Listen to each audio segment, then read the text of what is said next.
everybody. Guess who's back? That's right, Dean Thomas, in full effect. This is the Dean Thomas Show.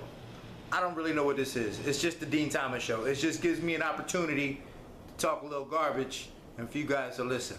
So, I just got to St. Louis. I was out in LA for UFC 227. We're going to talk about that. There's a lot to talk about that, but I'm in St. Louis now in training camp with Tyron Woodley. As you guys know, he's getting ready to fight Darren Till. I don't know if you guys saw the press conference. It got a little heated. I was surprised. I was surprised that Tyron and Darren got in each other's face like that, because they do have a lot of respect for each other, as you could tell from all the interviews and what they've said about each other. They have a lot of respect for each other, and they rightfully should. Two of the best in the world. I think Darren Till is the second best guy in the world. Tyron's going to prove it on September 8th. Anyway, so listen, let me talk about Darren Till for a minute, because I think this is important because of what just recently came out and what Darren Till said, and it just recently came out. Let me see if I can pull it up. Actually, I might want to just read this verbatim. Oh, okay, here I go. I got it. Okay, so Darren Till, I got it right here. So Darren Till says, I've got a girlfriend who's nearly 7 months pregnant. I don't really care. I've got a daughter in Brazil right now who I haven't seen for a year. I don't really care. Wow, that's heavy. It sounds really heavy. But I'm not sure that he means it in the way that we're taking it literally. You know, it's easy to look at him and say he doesn't care about his family. He's got this stuff going on. He doesn't care about his family. I don't want to put words in Darren Till's mouth, but from my experience being a competitor and being surrounded by competitors for over 20 years, when those guys are under the hot seat like that and put under the pressure with these questions and saying, you know, what about your family? When they're taken into account of the position that they're in. You know, Darren Till has the biggest fight of his life, the biggest fight of his career coming up. And you can tell he's super focused on what he's doing. So right now, the only thing on his mind is preparing to fight Tyron Woodley. And I think that him saying that, we're taking that out of context a little bit. I don't want to put words in his mouth, but I don't necessarily mean that he said it that way. I mean, it's no different than like looking back in hindsight when you hear fighters go, oh man, I didn't see my family in 4 months. It was a 3-month training camp. Essentially, they're saying the same thing. Darren Till is just saying this first off. Like, he's been super focused for the last year on achieving his dream of being the best fighter in the world. Now, in his mouth, what I saw was a man who's super determined and super persistent about achieving his dream. And I think that we're sort of taking what he's saying out of context and saying, oh, he's a bad father, he's a bad guy, you know, he's not taking care of his kids. And I don't want to put that pressure on him, and I don't want to judge him for what he said, because I've seen it before. You know, right now, I'm away from my people and I'm not even fighting. You know what I'm saying? I don't have this pressure on me to perform the way Darren Till is going to have to perform in a couple of months. So right now he's super focused, and him saying that, again, I don't want to judge him harshly the way everybody else is, because I know he's focused, and I'm not going to take what he said out of context, because I know he's focused. I'm sure he cares about his people. I mean, think of it like this. In May, Darren Till didn't make weight because of family issues. He didn't make weight because of family issues. He's saying this time he's not going to allow family issues to get in the way of his performance. I think that's basically what he was trying to say. He's saying this time he's not going to allow family issues to get in the way of his performance. So I'm not going to judge him. So Darren Till, good luck to you. I hope you have a good camp. Well, actually, I hope you don't have a good camp. Just make it easier for us. But see you on the 8th, my friend. All right, I know I said I was going to talk about UFC 227 and, you know, the main event, TJ Dillashaw, Cody Garbrandt. But before I talk about that and Henry Cejudo and DJ, I do have to address some issues with Cody Garbrandt, because again, this is something that came out recently. You know, there was some old tweets, and there were some old tweets that somebody had dug up from Cody Garbrandt where he was saying the N-word. I probably should just say it because, you know, I kind of had that pass.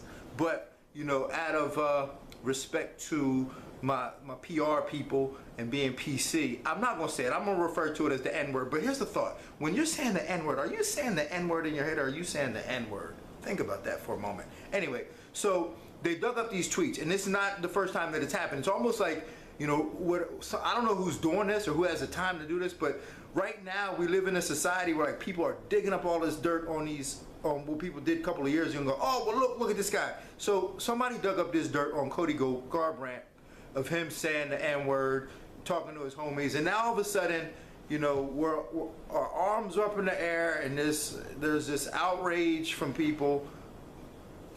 In my opinion, it's probably mostly white people saying, pointing the finger at Cody, you're a bad guy, you're saying this, you're saying that, you're a racist, you're using racial slurs. Yes, it's a racial slur, but we have to understand the time we live in.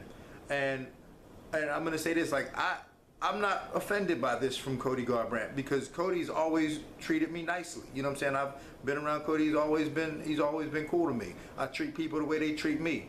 Because they use that, you know what? You know how many people use that word? Everybody uses that word. Everybody says it in their head or vocally. You can go out and see a bunch of teenagers hanging out, and that's the language and the jargon that we use as young people.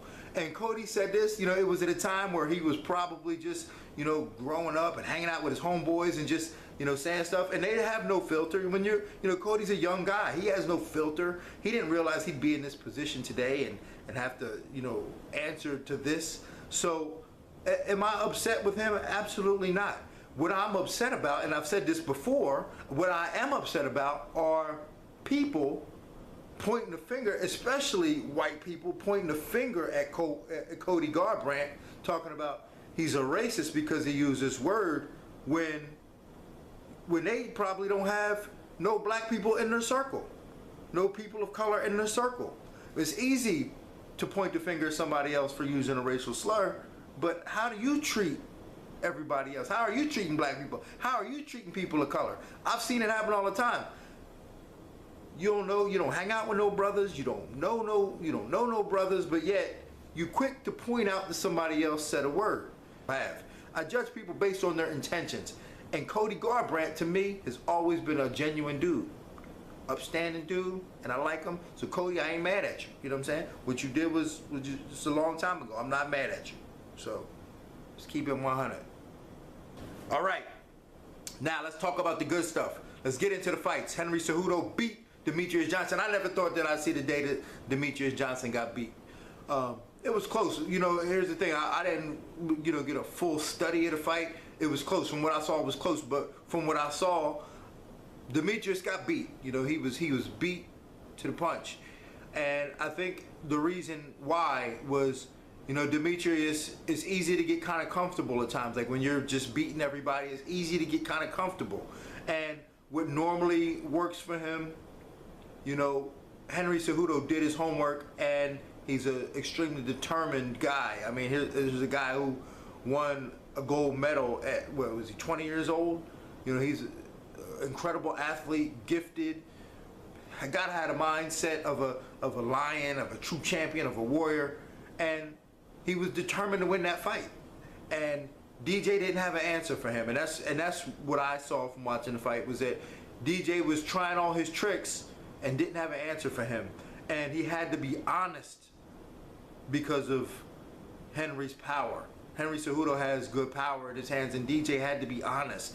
And while he was taking chances, he still had to be honest with the chances that he was taking, and he couldn't take as many chances as far as striking that he wanted to get the touches that he wanted. So I thought Henry fought a great fight, especially being able to rebound after hurting his leg in that first round, in which DJ probably should have jumped on him at that time, but he couldn't because he had to respect the power of Henry Cejudo. But Henry did a good job. Congratulations to him and his camp. And he definitely earned this, and I look forward to seeing what else he can do in his career. But more than anything else is that I'm glad that he was able to show that the flyweight division is serious. And it kind of upsets me that we have this generalization of the flyweight division as being weak. And the reason why is because for the longest time, they always thought that lighter fighters weren't any good. When I was coming up as a fighter, they got rid of the entire lightweight division. This is one of the best divisions, in my opinion, if not the best. The second best. It teeters between welterweight and lightweight in the UFC. But when I was coming up, they got rid of the division because they thought it was weak. So now what we're doing is we're using that same generalization towards the flyweights, because sometimes you might not get the history of the rivalries and the compelling fights, and they say, oh, there's no competition. There's a tremendous amount of competition at flyweight. You just don't pay attention to them because we're so captivated by heavyweights and the size of guys and the rivalries between this guy and that guy. We get captivated by that. But skill for skill, in my opinion, flyweights can hang with any other division. Obviously, I think lightweights and welterweights are the most talented, not the most talented, but probably the deepest. But I mean, right behind that are featherweights, bantamweights, and flyweights, in my opinion, all pretty much even. So when we talk about being in weak competition, DJ fighting weak competition, he's crazy. Or whoever says that is crazy to think that DJ had weak competition. DJ was just better than everybody else. But to assume that he had weak competition just because there was no rivalries or no excitement in that division is crazy, because you don't know MMA if you're saying that. Because if you think that, you're just a fan who you're fanning out, basing fights on entertainment purposes and not skill. Because skill for skill, flyweights hang with anybody. Now it's time to talk about the main event, TJ Dillashaw and Cody Garbrandt. Now I went on UFC Unfiltered prior to the fight, the day before the fight, and I said Cody Garbrandt will win. Cody Garbrandt is somebody with a tremendous background in boxing. He's got a lot of experience in boxing, and I think that he allowed his emotions to take precedence over his experience in boxing to perform the way he wanted to perform in that fight. You know, sometimes when there's bad blood, when these fighters have this bad blood and they allow the fans and the media to set them off and to keep this bad blood, sometimes it's a detriment to the fighter, and they lose focus of what they need to do in order to win that fight. Cody Garbrandt needed to box TJ Dillashaw. He needed to box him. Now TJ could fight. TJ, he's so well-rounded. He's so crafty. He's well coached, and he's he's a gifted fighter. But when you have a gifted fighter who's so well-rounded, you have to force them into fighting a certain type of fight. And Cody needed to force TJ into a boxing match. One that is to try to stay in this realm of throwing punches from a boxing perspective. And that's where I think Cody went wrong. Cody was too emotionally invested in trying to knock TJ's head off. And the same mistake that he made in the first fight, he made it repeatedly in this fight. Standing in the pocket, throwing wide, loopy punches. And it hurt me to my heart to see that happen, because, you know, at some level, you were kind of rooting for him to get it back so we could see a trilogy. Again, rivalries are good, but you were kind of rooting for him to get it back so we could see a trilogy. But, you know, at the end of the day, it comes down to this. As a fighter, competitor, or whatever you want to do in life, you can be as emotionally invested that you want to be. You can have the will to win as much as you want, but you still have to have the skill to do it. You still have to go out there and do it. You can't say, oh, I want to win, I want to win, I want to win, I want to win, and then go out and not perform, which has absolutely nothing to do. It's not really necessarily correlated to your will.